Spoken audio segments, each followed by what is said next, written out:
بسم الله الرحمن الرحيم. يوم تأتي كل نفس تجادل عن نفسها وتوفى كل نفس ما عملت وهم لا يظلمون. وضرب الله مثلا قرية كانت آمنة مطمئنة يأتيها رزقها رغدا من كل مكان فكفرت بأنعم الله فأذاقها الله لباس الجوع والخوف بما كانوا يصنعون. ولقد جاءهم رسول منهم فكذبوه فأخذهم العذاب وهم ظالمون.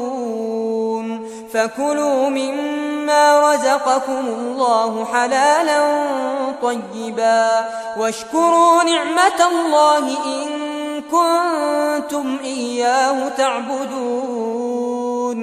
إنما حرم عليكم الميتة والدم ولحم الخنزير وما أهل لغير الله به فمن اضطر غير باغ ولا عاد فإن الله غفور رحيم.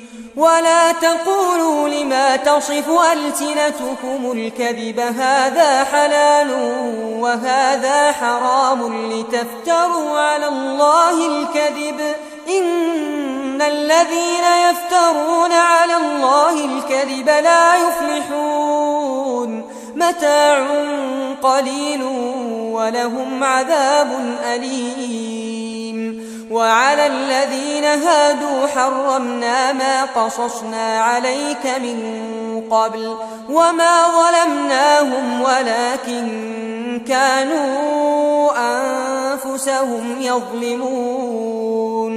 ثم إن ربك للذين عملوا السوء بجهالة ثم تابوا من بعد ذلك وأصلحوا إن ربك من بعدها لغفور رحيم.